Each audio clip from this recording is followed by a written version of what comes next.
Curry. Now it's Tony Curry. Damn, I'm good. That was good. You have long arms.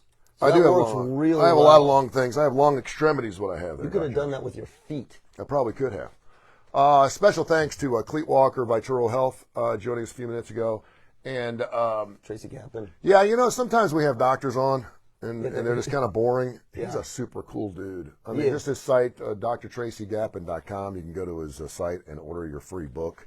And listen, I mean, you know, I'm 55, you're 53, but, you know, our promo runs, we're men in our 50s who feel like we're in our 20s. We act like we're in our 30s. And we do, and we're hip dudes, and that's why our show's successful, and that's why people like to listen to us, because we're not your typical 50, 55, and 53-year-olds. But, I mean, this is something that's real, and guys hate talking about health. They think if they're somewhat thin and they don't over-imbibe and they don't do stupid things like blow fireworks off in their hands and stuff like that, that they're going to live a long and prosperous life, and there's chances are you have a much better shot at doing that. But if you can do some little things just to help, what I really think was cool about what they're doing is the fact that they're going from 10 to 18-year-olds, and it makes sense because you're thinking to yourself, why do kids with high metabolism and testosterone and all those things, why would they need to get into a program like this? We already know, we talked about 37% of Americans are morbidly obese. Where the hell do you think that starts? Right. You don't just start getting fat in your 40s. You start the precedent of early life, and some of that comes on the parents because of what we feed our kids. And some of it doesn't, though. I mean, some of it is metabolism. Some of it is genetics. And I think that, to me, that's the thing that I really like about what they're doing. We know that one of the negative problems around dieting is there's a stigma there. Particularly for females, but also for young males, it puts them at risk at a young age for things like eating disorders, right? Because it's over focus on I got to lose weight. Well, I think it's actually less healthy for you to fluctuate your weight by 30 or 40 pounds My mom will be going on a cruise, and she's like, I'm losing 30 pounds within a month. So she looked good, and she came back, and she was the same weight she was before she started her diet. That's not healthy either. No, and look, you know, Tracy really said it. We have the technology to understand genetics, right? So we have the technology to understand genetics, and why not use that information to, and I didn't talk about this when we were talking about here, to tailor things, right? Yeah. So instead of, yes, everyone needs to eat healthy, but as he was talking about, you know, if you're 15, 16, or 50, maybe healthy for you is a different combination of food, right? There are some definite things that cut across. We all need to sleep better. Yeah. We all need to sleep. And he talked about stress. Well, and I tell you what, sleep is one of those things where, you know, when you don't get the right sleep, and you know you're not getting the right sleep, then it's an issue. A lot of people think getting 5 or 6 hours of sleep is enough because we feel pretty decent during the day. We do take naps. And boy, that is a booger bear right there, man. If you can get some good sleep, it just changes your entire life. Well, it changes your life. It changes your brain function. I mean, look, the research around sleep, Tony, is incredible. I mean, it shows that if you're not getting good sleep, not only are you're tired and all that kind of stuff, your body's changing and your brain's changing. It puts you at risk for things like Alzheimer's, obviously obesity. And so when you looked at some of the materials from Tracy, not only is it stress, but it's sleep, and then it's the precision part. I think a lot of us get overwhelmed. Well, I think we really do, and we play it off as well, I don't really need that, But the reality is, it's pretty complicated, and you need good doctors to make it simple for you, and that's what we do. There's no doubt. He's Dr. Josh Klapow. I'm Tony Curry. We're on KCast Radio, obviously, from Monday through Friday between 6 and 9. It's July 2nd, so we're getting ready to go boom, boom. Coming up in a couple of days, your official detonation station. Any fireworks you're watching, blowing off or whatever, just turn us on. It's going to make your fireworks show better, even if it's your little 4-year-old holding a sparkler in the backyard. Put on KCast Radio, and she'll enjoy her sparkler even more. We're going to go dark right around 9 o'clock coming up on Sunday night. I'm going to be on my driveway. People are going to be down in the south side near Vulcan doing the Thunder the Mountain thing. Wherever you are, make sure you tune in KCast Radio and download that KCast Radio app, and then you'll find out that we're good the other 364 days of the year as well. Normally I don't do this rock and roll history stuff on this date in rock and roll history because it sounds kind of... because you got the right voice. Well, I love it because we got some special things today that really kind of set the standard for what we listen to today. On this date in 1966, which was the year I was born. I was saying, predates me, man. The Beatles' Paperback Writer, and of course the Beatles, young girls going crazy. They were rock and roll. It was nuts. was supplanted by this artist as the #1 song in this country. Do you know who it was? 66. No. Please tell me it was like it. Frank Sinatra. And we went from Paperback Writer, this young brash band, girls throwing their panties and stuff, to Frank Sinatra, Strangers in the Night, took over the #1 spot from the Beatles. And it also won the chart, like Billboard. Billboard's Top 100. So Top 100 is it's any song. Any song. Yeah, if you're #1 on Billboard's Top 100, that's the apex. That's it. You could be in country, hip hop, R&B, whatever, jazz. That's fine too. But when you're #1 on Billboard's Top 100, you're pretty good. And of course, you'd also won a Grammy Award for the best male pop vocal performance and record of the year that year. Who did? Frank? Frank did.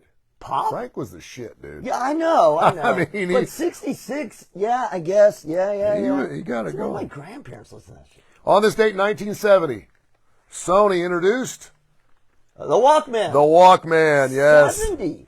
Yeah, I felt like it was later. I'm sorry, 1979. There you go. 1979. Yeah. 1979. Oh, the Walkman. It was actually, they actually started working on it in 1970, so it should tell you how long it took for them to finally hit the market. The first portable audio cassette player over the next 30 years.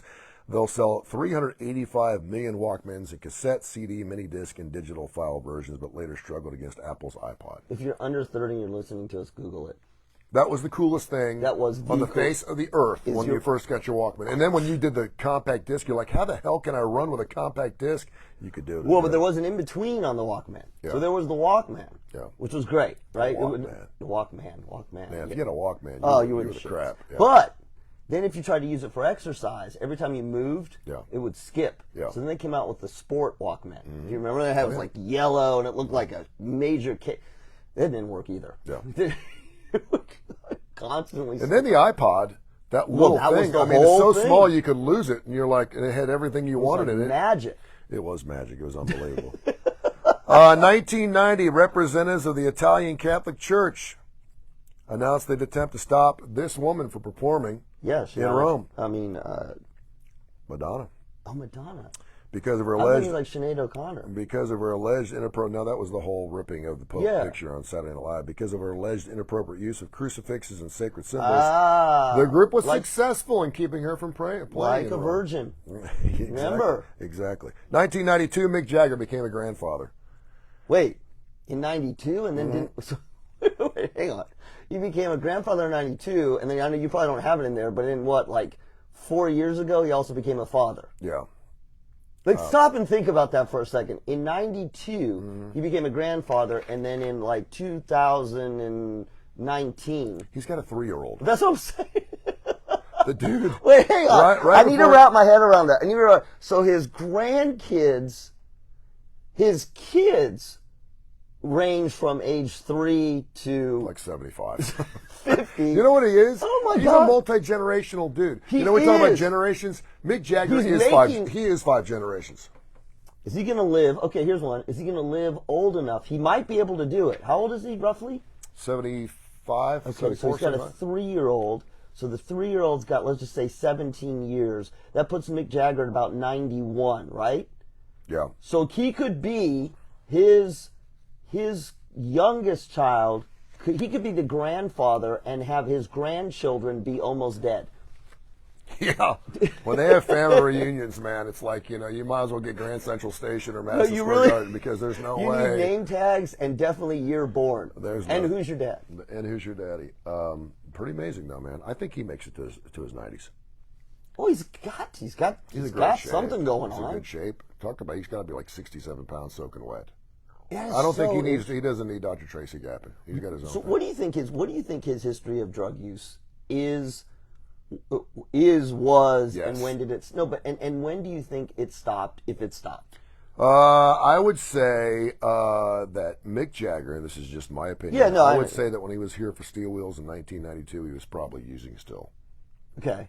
I would say Keith Richards probably in well, if you're talking about alcohol, they both still drink. Well, that's a glass of red wine. I would bet they both probably still take a drag. You think so? Off either a cigarette or a joint. Yeah.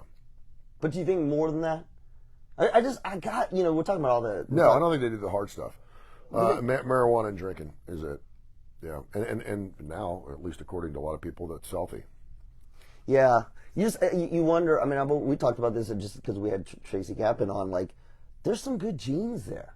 Yeah. Like, think about it. Think about the way that they historically beat their body up. But when you talk about a guy who's walking 3 or 4 miles a night when he's on stage, That's true. I So mean, Angus Young is 70, but he runs 11 miles a show. That's true. You have to be in shape, right? Right. So Mick's doing like an aerobics class. Yeah. That's And then you got Sammy Hagar setting up on a bar stool with his belly hanging out, and his kid and his dog, and he's getting after it as well. Well, and he's doing acoustic. Yeah, exactly. It's probably not good. Speaking of artists, we mentioned the Britney Spears, the conservatorship thing, and we bring this up because we were on Fox 6 last Thursday talking about Britney Spears. We were talking about spanking yesterday. Yeah, well, yeah, that was last Thursday. And then we found out the conservatorship is going to stay in place. Yeah. Something's weird going on here because her dad's making $16,000 a month, and the lawyer that she got was given by the conservatorship. It's just kind of a mess, and of course she got in front of the judge. Now we found out that Congress is wanting to get involved. I love this. They got nothing else to do. And that's why I'm bringing this up. A group of Republican House members invited Britney Spears Wednesday to address Congress, saying that her conservatorship battle could influence policy and give hope to millions. Okay, I'm with you. I'm okay so far. Matt Gaetz, Marjorie Taylor Greene, she's part of this. Burgess Owens and Andy Biggs know the obvious financial, emotional, and psychological abuse at the hands of Spears conservators, and said her testimony could advance social, political, and criminal justice reform for this country. I don't know what to make of that. Ms. Spears, you have been mistreated by America's legal system. We want to help you. The United States Congress should hear your story and be inspired by bipartisan action. Oh, God. So are they going after the Hollywood libs to bring them over? What happened to you should never happen to any other American. Your story is so powerful, and the admiration of your achievements so great, and you and perhaps you only can blow that door wide open, giving hope to millions. Who said that? Marjorie? This letter written by Marjorie and the rest of them. Part of me is like people in Congress and Senate and political figures as a whole are just boring people, and they don't get a chance to really do. They go to these parties and rarely do they get. So this is their opportunity to bring someone famous into... It's like when they brought all the social media guys. Yeah. Right? The Googles and the Zuckerbergs. Yeah, Kanye West visiting Donald Trump because we have to work together. And I'm like, okay. And it makes sense. It's some of the few people that I would think that politicians actually don't feel like they have power over. Because they're kind of like starstruck. They're like, oh my gosh, Britney Spears is here. But to your point, I'm like, do we not have more things to worry about in this country than worrying about? And by the way, Britney Spears posted another picture of her in a bikini yesterday. She's in Hawaii for 3 weeks. I'm sorry, I don't get it. I'm just like, I'm over it. If you're in a conservatorship, she's made to keep an IUD in. She can't get married or have babies. I understand that is wrong. But she seems to be doing pretty well. She's in Hawaii for 3 weeks. She's posting pictures of herself in bikinis. She doesn't look like she's hurting. I mean, she's not enslaved here. Let's be careful how we use that word. Yeah, this is one of those ones where we, as the public, unless you're a legal scholar, even if you're a mental health, we need to back off the speculation, because this is one of those ones where, the more I read about comments from legal scholars and lawyers in general, the more I realize that I don't understand a ton about how conservatorships work, right? I understand the basics, and this is that classic, we're ready to make judgments. You don't have to say something is not right. Something is not adding up. And a lot of these stories, they'll kind of add up at some point, and we go, oh, yeah, that's it. This one is not. I think we need to back off. I think we need to shut up. I think we need to let more information come out. I know I say that all the time, but I don't get this one. I don't get a 13-year-old conservatorship. I don't understand if it was so wrong when she testified with all the lawyers and all this stuff. Why didn't they change it? I don't understand why the judge. Again, it's not a Supreme Court rule. None of this is adding up. Yeah, and none of it. I just think that we should keep politics. Oh, that part. And, well, yeah. I mean, I'm just like, seriously, do we really not have more important things in this country to do right now than to have Britney Spears? And I promise you, man, they're going to clear the table for her. She'll be there next week. Yeah. She will be. Now, if she wants to get up and talk in front of Congress and she's soliciting that, we've seen Kim Kardashian do it. I get that. And I think it's fun to see celebrities up in front of Congress because they're all kind of like looking at her and, you know, clear my schedule. You know, Britney Spears is coming in Tuesday. But do we not have, is there something not more important? Again, though, if we found out she was living in a trailer park and she didn't have all the necessities of life and she's worth $60 million, and we keep being told that she's having to perform even though she doesn't want to. She had 102 fever. Well, maybe she had a concert that night, and her dad said, hey, can you go? You know, we're making big money here. Yeah. But meanwhile, she's in Hawaii. I'm like, hold on. Something doesn't add up. She seems like she's pretty good to me. Well, so, and just the I'll take her life. You could be my conservator, and I'll take her life. So that's the only other thing. I'll say this. Having gone through this personally with parents and grandparents. A little different. No, that's what I'm saying. So the idea behind conservatorships is difficult. It very often, as in the case of Britney Spears, but also for those of us who have parents or grandparents who are suffering from dementia, it is this, you know, you're trying to do everything you can, and it is the crossover from keeping it in the family to something legal. And I can think of a couple of times where with my dad and with my grandfather, where I remember having to think, okay, the only way that I'm going to be able to help them is I'm going to have to prove that they can't take care of themselves. And I remember thinking how horrible that crossover was, talking to a lawyer about it. And I did it. We didn't have a conservatorship, but I called the lawyer, and I remember thinking, this sucks. Yeah. This was so. If anything good, I mean, if she gets up there and it brings broader information besides hers, I'm all for it. The other thing I like about celebrities is quickly. The other thing I like watching celebrities when they go in front of Congress, and I would be the same way. They're nervous as all get out. Oh, yeah. Like we're used to seeing them have their shit together, and you watch them in front of Congress to testify, and I've never testified. You feel the anxiety because they're completely out of their element. Yeah, and the other thing is the celebrity is in their house. Yes, that's a great way to put So it. if Britney said, hey, listen, y'all come to Las Vegas Yeah. and we'll get a conference room and you're in my house, I think it'd probably be a little different because when you go to visit, if you're going to close a deal, make sure they come to you. That's you don't true. come to them. That's true. And get it done. We have the 4th of July coming up, your detonation station. Get the KCast radio app, KCast Radio, castradio.com. Thousands and thousands and thousands and thousands of people have already downloaded it. And if for any other reason you love classic rock, we got a soundtrack for you coming up 9 o'clock on Sunday night, wherever you're doing your fireworks. We're going to go all day long. Really, you could just turn our radio station on any time and blow fireworks off. It's going to sound better because the music's always up tempo. It's really good. But I have handpicked some things. You curated. You can still rock in America. It's got Axl Rose doing the national anthem. This is like fine wine and cheese to go with your hot dog. It's going to be pretty good. One of our great sponsors, Spy for Rent. He's probably working on the 4th. What a great time to be working on the 4th, probably. You gotta be careful with being in trees and stuff. He is Spy. He's a private investigator. 790-3051. That's area code 205-790-3051. Jeff Hammock, Spy for Rent. GPS tracking, bug sweeps, child custody, Tinder dates. I mean, he does it all. If you need some information on something or some institution, he will take care of it, and he's the best. He's very, very stealthy. He's Jeff Hammock, Spy for Rent, spy4rent.com. Speaking of Star Spangled Banner and Axl Rose doing Is he dead? He's not dead. Gwen Berry, the Olympic hammer thrower, who was in the trials a couple of days ago, and then when they played the Star Spangled Banner, she turned her back. She is obviously, whenever you do anything around the flag or the Star Spangled Banner and you don't show the utmost respect by putting your hand even harder, even singing the words of the song, it's divided. I think for the most part we're kind of muddled up in that gray area now where we're like, hey, listen, you do what you want to do. I know you still love this country, but you just don't like some of the ways things are going. And I get that. I understand that. And she caught a lot of flack because it was certainly on a bigger stage.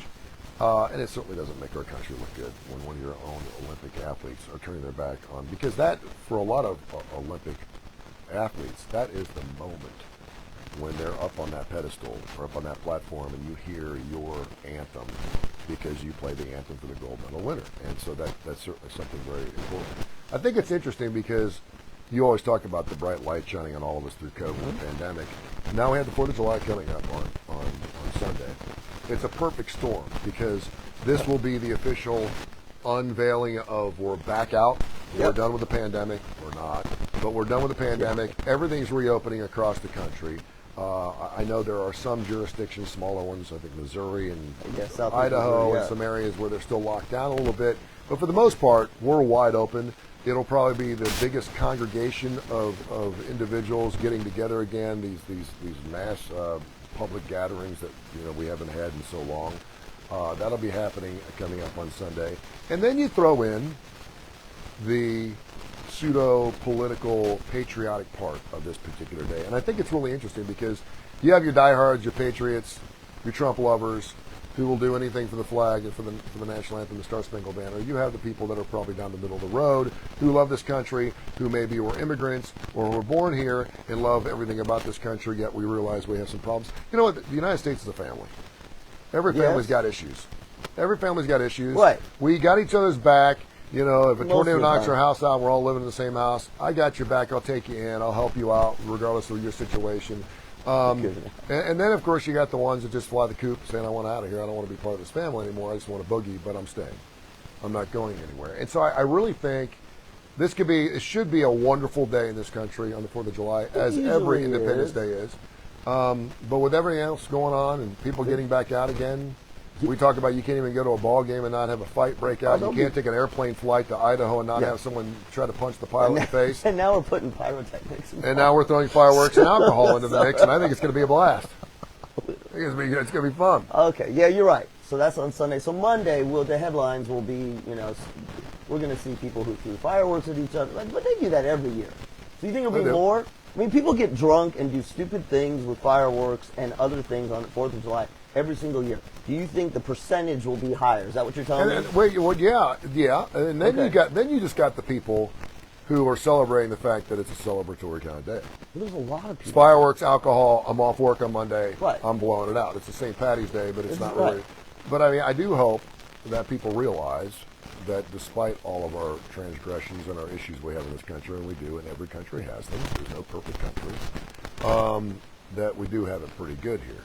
I mean, the fact that we're coming out of this pandemic, there are 8 trillion jobs out there. If you want to go make $15 an hour, knock yourself out. But the economy's through the roof.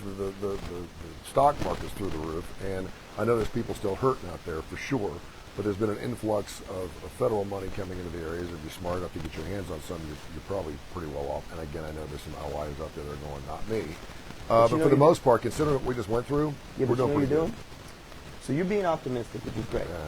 There I go. Yeah. No. So if you're talking about this as a family or as a couple, you're being optimistic. Hey, look at all the great things that we have. Yeah. Right?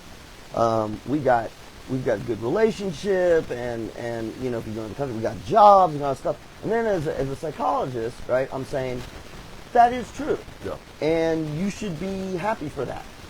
But don't use that as the excuse to push away all the crap that you have, because the crap seeps up. And I think as a country, we have a super hard time with that. We're all good. We're good. Or we're in a terrible state of disarray. And then when that gets better, then we're all good. Mm-hmm. And we don't like the having both. We're good, but we got a lot of problems. We got a lot of problems, and people do not like to say that about our country. This happens when something happens that's bigger than all of us. And the independence of this country is an incredibly important day. Absolutely. For a lot of different reasons. This is when you have, and I'll make this analogy, we talked about it all the time. We talk about it every Christmas. You've got a dysfunctional family. Yes. You got people who haven't seen each other in a while, COVID. You've got people that love each other. You want to throw the imbibing and everything else in there. But there's somewhat of a friction. Maybe this is a great time to be discussing your escape route of how to get out of a situation. Oh, you yeah. Talk about how to get. But I mean, ultimately, whenever you throw family members from across the country all together for a special day that's supposed to be bigger than all of us, we should all get along. Can we not just put our differences aside for this one day? No. And no. Right. No, we can't. Now let's go blow off some fireworks. That's right, because we're here. Let's have another drink and get a Roman candle. I was just thinking, you know what? I don't know. This actually could be a healthy psychological thing.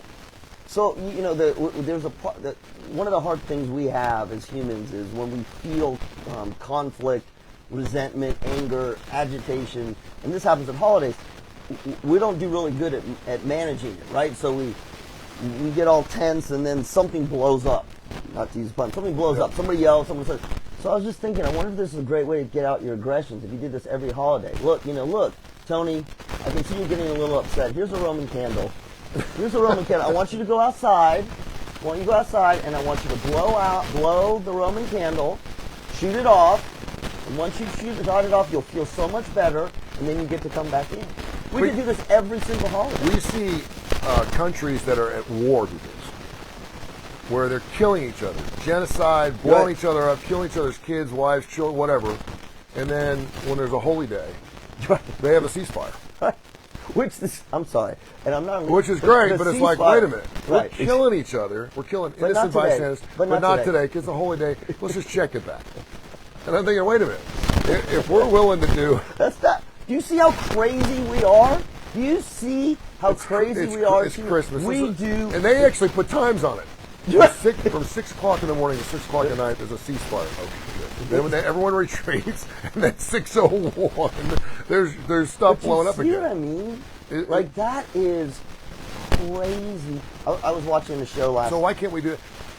To your point, psychologically, I realize that we have to deal with our problems. Yeah. I understand that. And if you and I have a problem, and we haven't seen each other in a year, maybe you slept with my wife or something, okay? And you want to say, hey, just for today, can we just put it behind us? That's healthy, right? I mean, at least to put it off for a period. We still know it's festering, we know it's there, but at least for the good of the whole. That would be the country, the independence of our country, or for the family you're around. Yep. Can't we just table this just for a few minutes and we can get back after it tomorrow morning? So I watched a show last night. It's called Togetherness. It's an HBO thing. Yeah. By the way, I haven't watched many HBO things. My God, there was a lot of nudity and sex.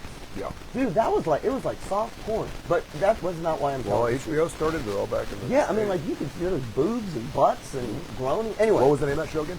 It's Togetherness. It's a really good show. Okay. Good. So, in this show, there's an episode, it's a married couple, they go to therapy. Yeah. And they come out of therapy, and you see them walking into the parking deck. And they're both just like, damn. Just the intent. And this happens in therapy a lot, particularly couples therapy. But also individual. You come out. I mean, it's a workout. It's an emotional workout, right? They come out, and the husband was like, I don't know what we do right now.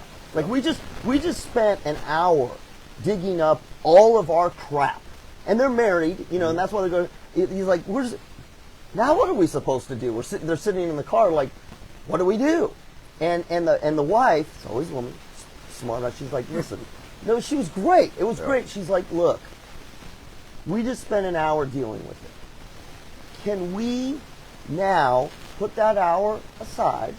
And she said it. Not forget about our problems permanently, because there's a lot of guys that, it's all solved. She's like, put it aside. That was our hour. Now, can we pivot and have a nice day? Yeah. Have a good day. She was able to do it. Mm-hmm. He was not. He's like, I can't do that. I can't make the pivot. And I think that's the thing that if we could say, it's not about forgetting about our problems, it's time stamping them, right? It's putting them in a little box, and for now, we're going to have a good time. Yeah, maybe it'll be a little bit affected because and then we'll go back to our problems. Yeah. It's a ceasefire. But that's hard to do emotionally, dude. Well, we realize we force ourselves to be amicable with each other. Well, we see it in divorces all the time. Yeah. We see parents, for the good of the kids, let's show up to the championship game for our son. You can stand on one side, I'll stand on the other. Well, but that's not being amicable. That's being non-confrontational. Well, it's being tolerant. Right. So, but at least we're forced to be tolerant with each other, which I think there's a learning point there. That's step one. That's step one. I mean, but can you imagine? And we see this. We see this a lot with couples. You shift from, and you even see this in therapy.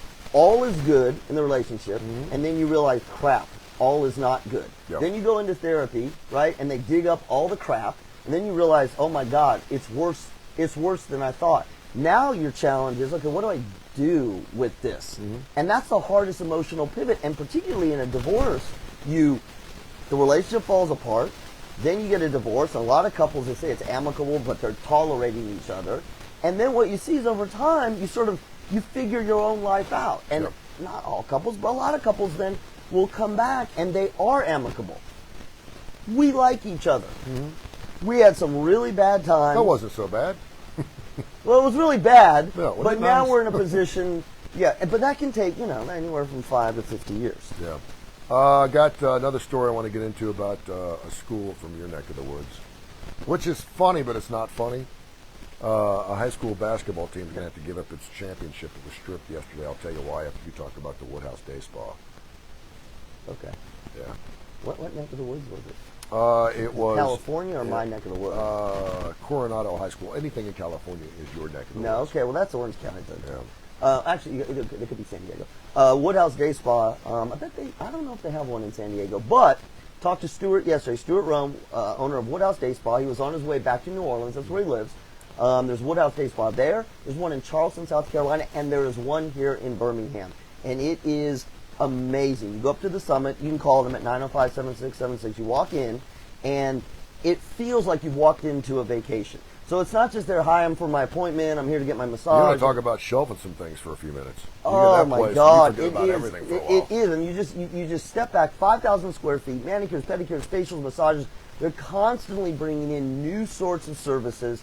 They provide you a robe, and the whole thing there, and Dr. Gapin talked about it, is it's to reduce your stress, not just in the services, but from the moment you walk in. Mm-hmm. Go to the webpage, birmingham.woodhousespas.com, birmingham.woodhousespas.com. You'll see exactly what I'm talking about. You'll see their specials, and it's Woodhouse Day Spa. Coronado High School, the boys Division 4A regional championship. They won the game.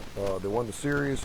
They won the championship. They've now been stripped of that championship. Decision follows a heated altercation between the coaching staff after the June 19th match with Orange Glen High School of Escondido. Escondido, that was good, very good. Thank you very much. Orange Glen's head coach said his Coronado counterpart made insensitive comments towards him and his players during the game. Some Coronado players... Was it the tortilla thing? Yes. Oh, I saw Some Coronado players then began throwing tortillas at the Orange Glen team. Coronado coach DJ Lapierre was fired following the incident by the school board. Alumnus who provided the tortillas. Yeah. Alumnus. It's not funny. Go ahead. Just go ahead. Claimed throwing the tortillas wasn't racially motivated. They're like Frisbees. It's just fun. That is the biggest This is not throwing. This is not throwing. This is like throwing octopus at an NHL game. It's not racially motivated. Or throwing bananas. As well as losing the title, the team was placed on probation for the next 3 years. Boys basketball team cannot host postseason contests at sectional, regional, or any other level through 2022 and 2023. A sportsmanship workshop is also required for all sports teams and related individuals being allowed to host postseason contests. I want to know what's up with the alumni. Yeah. I don't know how many kids showed up with tortillas. So Coronado versus Escondido. This was actually in San Diego. Coronado, it's white. It's not Latino, it's white. Coronado is. Escondido is, again. Because based on the name Coronado, it sounds like it would be Latino. No, but it's Coronado like Hotel del Coronado. But it's white, it's white, privileged, rich, that. And Escondido, again, and you're going to have Latinos in both and whites in both, but Escondido is primarily, mixed, lots of Latinos. So you got, for all intents and purposes, you got a white team playing a Latino team. Yeah. And to do, like you said, the alumnus, it's one thing to get after each other, one thing to throw out just comments. I'm going down the. Then you could throw out racial slurs, which is horrible, right? But no, hang on. There's more. We're going to have the alumnus come in with big bags of tortillas. I'm sure the moms and dads, they went to Costco. That's what they did. Hey, I got this great idea. We're going to go to Costco. We'll get giant bags of tortillas, and we'll hand them out to everybody in the stand. Hi, come to the game. Here's a tortilla for you. And so it is, my loss in faith of humanity. Yeah. Like, what the F? Like, the number of steps. See, this is what I always think when I think about stupid shit that humans do. Mm-hmm. It's one thing if you do something impulsively, that's dumb, don't do that. We're talking about kids, adults. But think about all the steps that you had to go through to get the tortillas, to hand them out to the... what are you thinking? What food do you throw out at white privileged people? If you really wanted to get on white people's nerves. Nothing, you can't. Hot dogs? No. What's the whitest food out there? There's not. We don't have any. I can't. I'm trying to think if I was out there can't. and all of a sudden people are whipping like Oscar Mayer hot dogs and I'm like, what the hell? No, the only thing. Supposed to make me angry. The only thing I could think of, and this is not, but when I was at UCLA and USC was across town, and things had kind of flipped. But at the time, the idea was UCLA, you went, if you were smart, it was public school, smart, good grades, you got into UCLA. If you weren't so smart, but you had money, you got into USC. And so when USC played their fight song in any games, everybody on the UCLA side would whip out a credit card. And as the SC people were doing this, we would put the credit card in our hands and do that. And that was like supposed to irritate them. Yeah. I can't think of anything else. Like, I can't think of anything. What do you say to a white rich... Credit card. I mean, it's funny in that... It's not funny. I mean... I'm trying to imagine if there wasn't anything racially insensitive said, but they just threw the tortilla. I didn't read the article exactly. What is their defense? I don't know. They said that it was not racially motivated. Obviously, it was racially motivated. What? But if they had not was said it Taco Tuesday? Yeah. Maybe. Wait. It was Tortilla Tuesday. Maybe that. Okay, you think that's maybe it was. It was Taco Tuesday, and the Coronado High School team. We just decided. They're alumni. They're like, you know what? It's Taco Tuesday. Everybody should have the basis for a taco, so we're going to throw out tortillas to everybody. Come on. I just can't believe that we're making food now racially insensitive. I get it. It is. Well, it's not the food's not. It's what you do. But again, if you didn't say anything racially insensitive, but you were throwing tortillas, how would it have been portrayed? Send them. Come on. It would have been. It would or wouldn't? No, it's horrible. Yeah, it is horrible. And if you're a parent, but like what? Whose parent did this? No, let's just dial it back. Whose parent had the first idea? Hey, I got an idea. Yeah. What? Think about it. And we do see that from, anyone that enjoys high school sports or any sports here locally. Oh, it's horrible. Can point your fingers at a couple of pretty affluent schools here in the Birmingham metro area, and my son's Latino, and he's heard it. He's been called a beaner, and I'm like, yep. And of course he's like, I said, did that bother you? He's like, a little bit. It not so much the name beaner, but it bothered me the fact that I was being called a name for absolutely no purpose at all, probably because our team beat their team. Yep. And that is at that level. He's 16. I'm like, come on, guys, come on. And in most cases, you would hope, in order to stem or nip the racist flower in the bud, the parents would go, guys.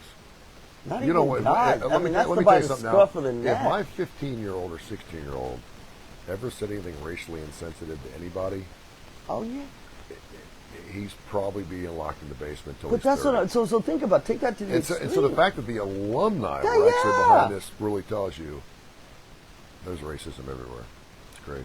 All right, talk about one of our great sponsors. I want to do some classic rock. I want to get back to some classic rock, your official detonation station. If you enjoy the show, greatly appreciate you watching on Facebook Live. Of course, we're on KCast Radio, the KCast Radio app. We're on 24 hours a day.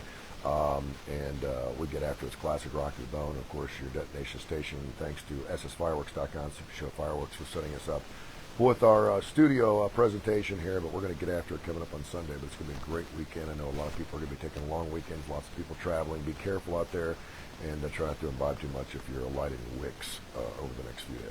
So let me tell you about John Gray. I was just on the phone with him yesterday. John Gray from Driscoll Gray. I love them. I saw Millicent yesterday. Yes. I went and got all my stuff. Let me tell you something about her. I don't know what the hell I'm doing. And I'm the first guy that's going to walk into my CPA and go, hey, we need to be a little creative this year.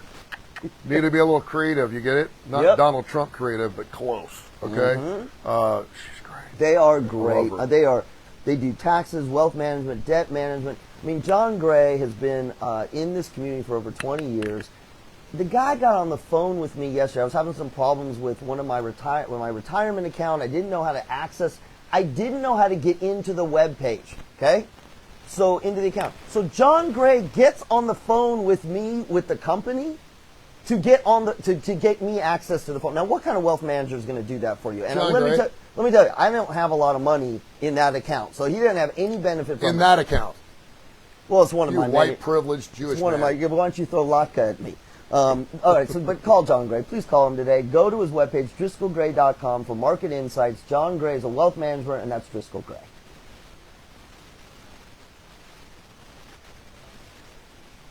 Nice. Play Sweet Home. You like that? That's nice. You like that? Tune in to KCast Radio right now because Playing Sweet Home Alabama, baby.